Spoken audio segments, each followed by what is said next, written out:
on that fateful day in Parliament. I understand I even have the Member of Parliament online, but if he can just hold the line for me, let's go to Parliament. And when I come back, we talk to him. On Thursday, I informed the House, pursuant to Standing Order 18 of the Standing Orders of Parliament, on the occurrence of vacancies in the House in relation to 4 honorable members. Yesterday,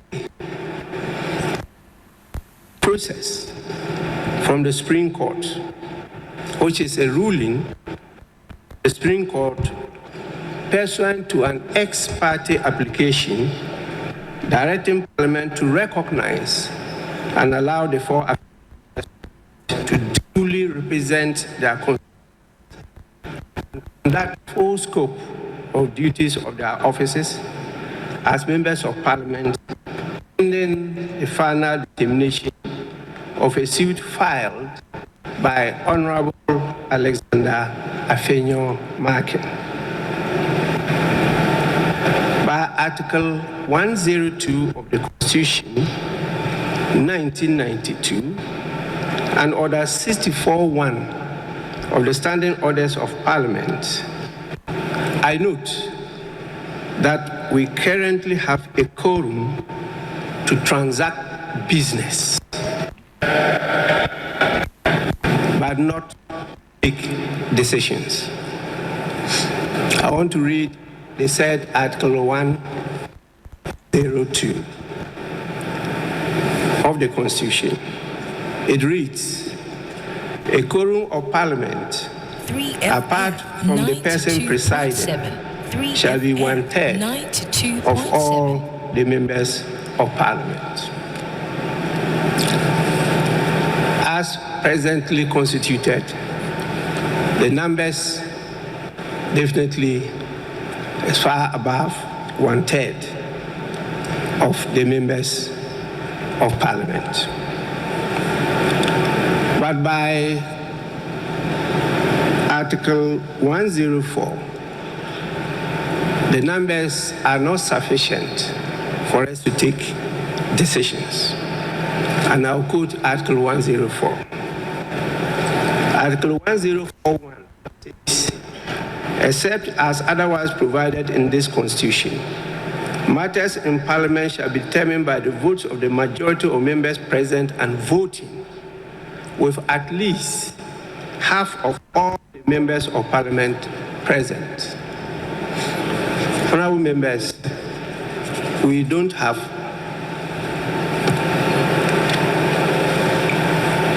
at least half of all the members of Parliament present. 3FM 92.7. Consequently,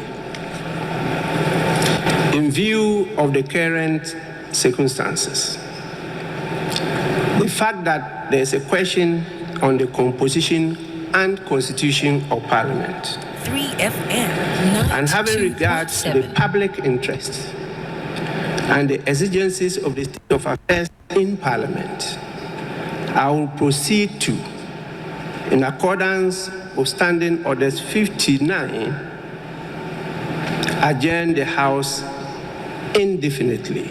All right, thank you so much. And then good afternoon going out to you, Honorable Alexander Hottordze.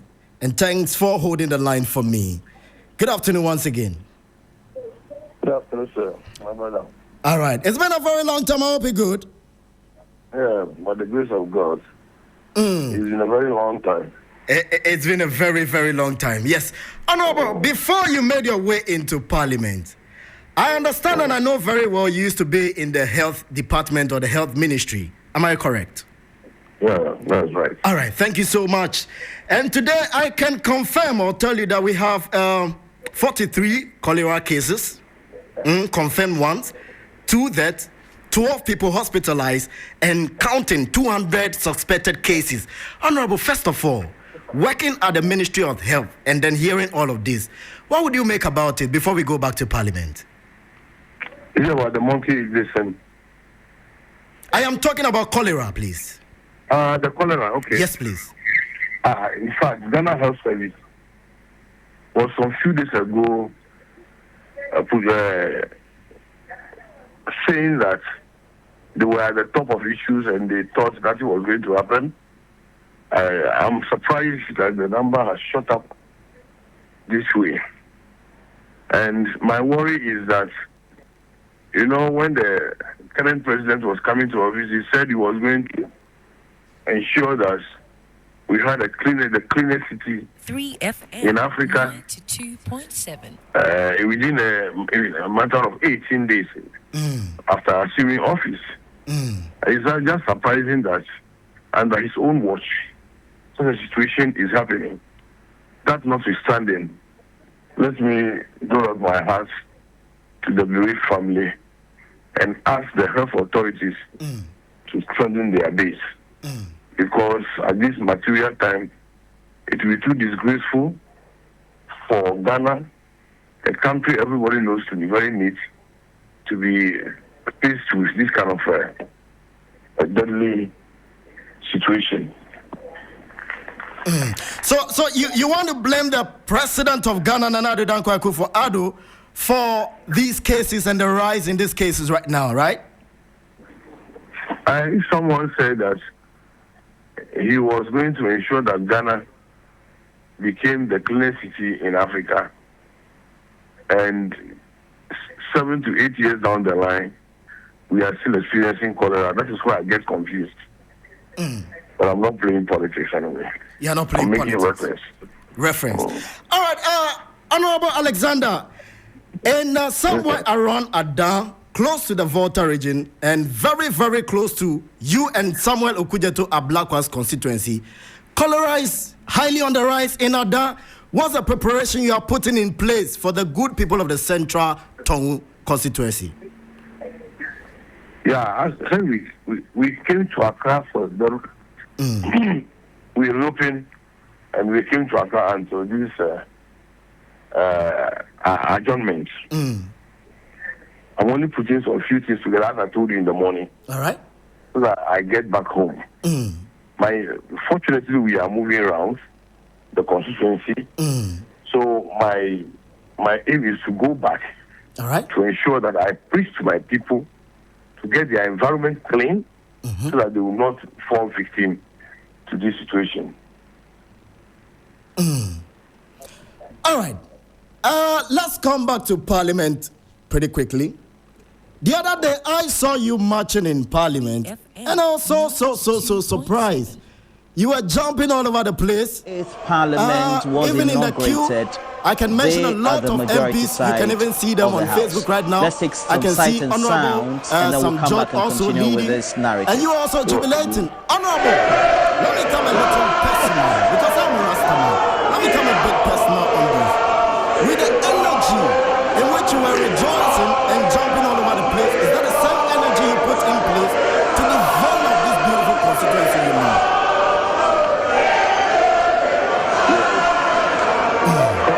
Yes, my brother. We've not had the opportunity of coming to the constituency often. All right. But, it's only God that can do everything. I can assure you that I've been doing my bit. Okay. Yes, and I'll make sure I forward to you some of the things that I've done so far. Nice one. And you can even cross-check. And I've done my bit. It is only God who can do everything. Yes. Can you just give me some of the few things that you've done in these 4 years and counting? When you get to Mafi Gidipwe, all right, that corridor between that is around Gidipwe, comprising Gidipwe number 2, Davutukopa, Adjokpo, Azavukopa, Meikwo, Gliving, Chak. There is no clinic in those areas. They only have a sheep compound at Gidipwe. So I felt that there was a need for us to have a health facility there. Fortunately, Honorable Jogi Disu started some, which was at a fitting level. When I came, I saw the wisdom in continuing it, and as we speak now, it's almost complete. And we have as many as 8 rooms in that particular facility for workers of that clinic. Nice one. We've concluded the block work, roofed, plastered, with ceiling made, we've extended electricity to that place. We are only left with tiling, then louvers, painting, and it's reviewing to the people. So that's one of the Then things that you've done. That's from there. You allow me to go. All right. From there, you come to Mafikumasi. Okay. Mafikumasi happens to be one of the busiest market centers in the Volta region. So on Mondays, a lot of people throng the market to do marketing. And the clinic there has a very large catchment area up to Jehuda. So when I came as a member of parliament, I thought that there was a need for us to maybe upgrade the clinic to a polyclinic status. But since that was being difficult, I approached the regional health director to let me have a permanent doctor at that place, so that in the event that something happens on the market or something happens to the locals, they can rush them. Yes, they can have some attention before maybe a referral to the district hospital at Yidume. All right. As we speak, I went there.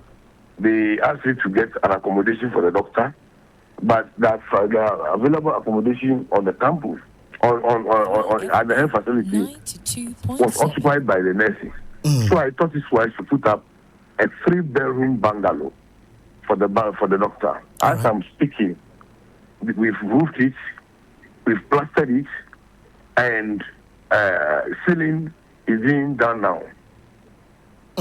When you live there, you come to Adiduma. I just wanted you to mention one or two of them, and then I'm sure you were very clear on that. I want to go back to Parliament. It looks like there are so many bills that have been held because of your party and that of the NPP, who are maintaining a majority status in Parliament. Everybody wants to be at the right-hand side of the Speaker of Parliament. Don't you think, as a member of Parliament, you are holding the entire Ghana at a pause right now? We don't know where we are going to. It looks like if you guys don't shake, we don't shake as well. Yeah, my brother, Ghana has decided to adopt democracy. And democracy is anchored on laws of the country. Parliament, as an arm of government, must respect the Constitution of Ghana. And Parliament has its own rules, because Parliament is guided by standing orders. If you go to Article 97, all right, Clause 1, Sub-Clause G and H, it's very clear. It is stated there that in G, if you are brought into Parliament on the vehicle of a political party, 3FM, so you decide to move from political party A to join political party B, or you decide to move from that political party to remain independent, you will definitely have to get your seat vacated. And if you go to H, the opposite is true. That if you come to Parliament as an independent candidate, the moment you express interest and join any other political party, then you cease to become a member of Parliament. That means your seat is automatically declared vacant. So that was what the Speaker triggered. And all these things are happening. So I am not a lawyer. and the case is before the Supreme Court. So I wouldn't like to talk so much about it. But I believe that my government background as a sixth form and O level tells me that every arm of government is independent. That is why we have parliamentary supremacy, and Parliament operates by its own rules since Article 93 or so. You see, so I don't see the reason why the Supreme Court will give that grant that application. But like I said, I am not a lawyer, and the issue is before court, so I wouldn't like to comment on it so much, only to be held liable for contempt of courts. But I can assure you that what happened, Parliament also has the right to summon the Supreme Court judges? The Chief Justice. The Chief Justice, all right, sorry. 3FM Parliament has the right to cite 92.7. the Chief Justice for contempt of Parliament. But it's very complex, and I'm not a lawyer to convince you in this case. So let me just end it there. But then, Honorable, if we have so many bills that are supposed to go through Parliament for approval, and right now, it's as if everything is on a standstill. We don't know what is going to be happening. Does it mean if the Speaker doesn't call Parliament back, it's still going to be the same? What of the next government, whoever wins? Yeah, as we speak, Order 59.1 positions the Speaker to consult the leadership of Parliament and adjourn Parliament cylinder, and that was what he did. And we also have recall. Recall is provided for in Order 42 or so. I understand the MPP is calling for a recall, for an emergency recall, yes.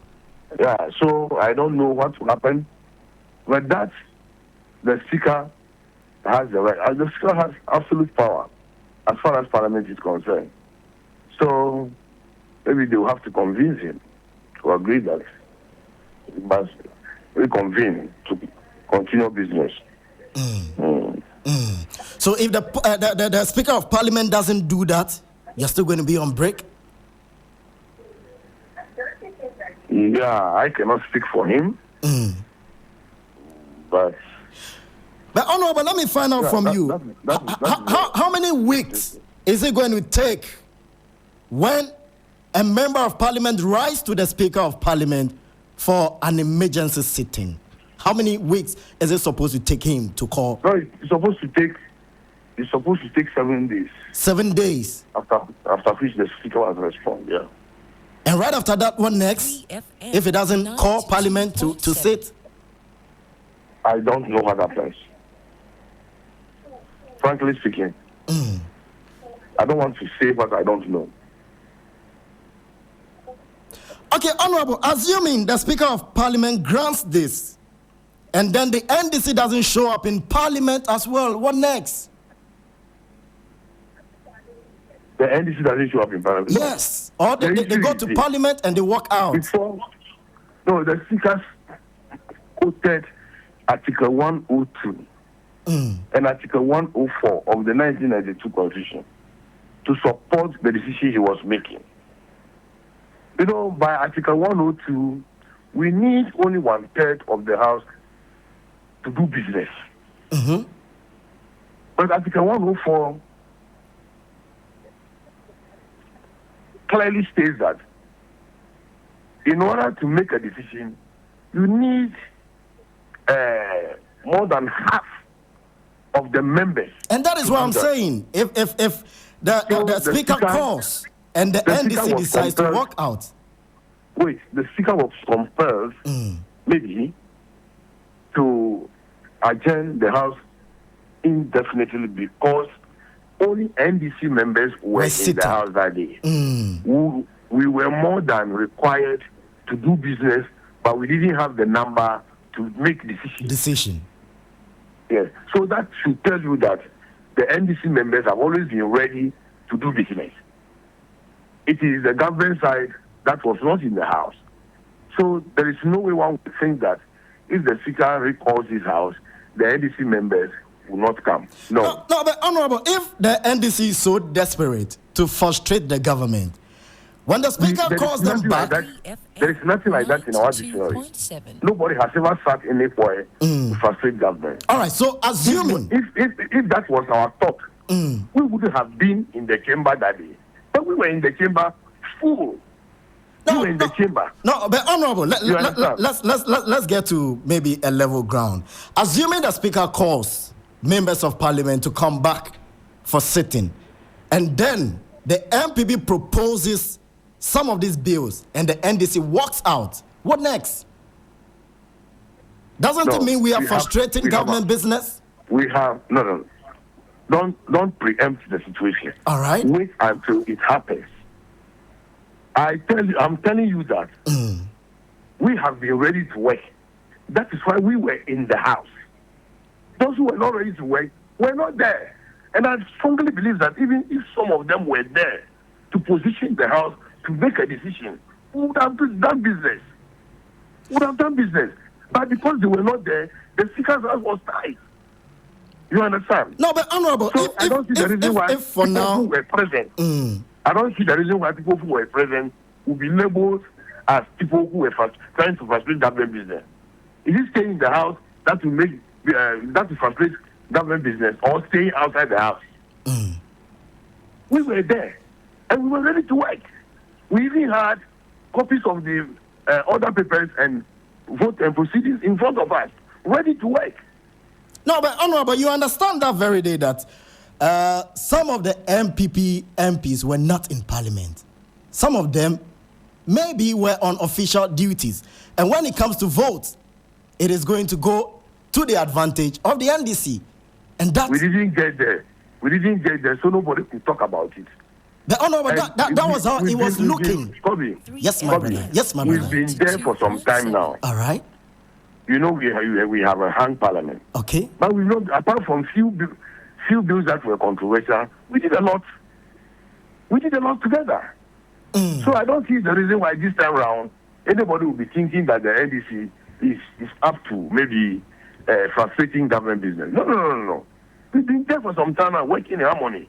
And apart from few bills like the e-levy and others, nothing suffered any problem. All right, Honorable, the NDC through their leader, I don't know whether to say the majority leader or minority leader at this time, even during the press conference on Sunday, served a notice to the whole country that they were going to cancel the e-levy and the betting tax. Wasn't that a way to frustrate the government? No. We wished we had majority at that time to block the e-levy from being passed. You understand? All right. Now that we have the opportunity, it is only good to remove that for Ghanaians to stop suffering. After all, that e-levy, it's a nuisance tax. But then so your flag bearer, we've been saying it every now and then, and it's not hidden that if we get the opportunity, we'll repeal it. No, but your flag bearer, John Dramani Mahama, has made it clear that when he wins in 2025, he's going to cancel that. And that of the flag bearer for the MPP, the vice president, has also made that. So why won't we wait for whoever wins to cancel that? Oh, wait for Ghanaians to suffer for another 3 or 4 months. I think we've suffered enough already. Opportunity. It's a matter of taking it out for them to be free. Is the NDC playing this to their advantage to win the election, 2024 election? The NDC is campaigning, and our flag bearer is going to every nook and cranny of this country to appeal to voters to vote for him. Apart from that, we are not, as a party, putting in place any other means of winning this election, apart from going around and campaigning to the people to vote for us. Because history pointed that John Mahama was a god, but we didn't know, and people voted against him and threw him out. He was an infrastructural president. All right. He is a performer. And everybody knows that now in Ghana today. So we are only going around telling people that, looking at our track record, it will be very good and appropriate for them to get us back to power to develop Ghana. Honorable, the NDC, through their leader, has mentioned 2 bills that they were going to cancel, the e-levy and then that of the betting tax. Do you have any other things under your decks that you feel when you are declared finally as a majority in Parliament, you are going to work on or cancel? I cannot speak for my leader. All right. He is my leader. He has to speak for all of us. So I cannot mention anything at the moment. But if I can take your view on this, we know the Electoral Commission, there are so many things. NDC wanted for them to allow for an audit of the register. Being a member of Parliament, would you speak to the Speaker of Parliament to invite the EC for questioning or maybe looking into the voters' register? This particular issue is being approached by my party. All right. And I cannot speak as an individual on the position of the party. That is why I need your view, not the view of the party. We have what it takes to work out this particular issue. And I know we have the efficient personnel that are put in position to deal with the Electoral Commission directly. So I don't think it's appropriate on my part as a member of Parliament to be saying otherwise. No, but if you have the chance to speak to the Speaker on the floor of Parliament, would you? Maybe. And I don't have that chance now. You don't have that chance now? Yes. All right. His name is Honorable Alexander Hottordze, Central Tongu Member of Parliament. Honorable, I just want to say thank you so very much for joining us on the Urban Blend. I appreciate you a lot, grateful. And I'll forever appreciate you. Thank you so much. Thank you so much. My brother. Yes. All right. Thank you so much. We live in here. We bounce back again tomorrow. By the grace of God, I have 8 minutes to be checking out.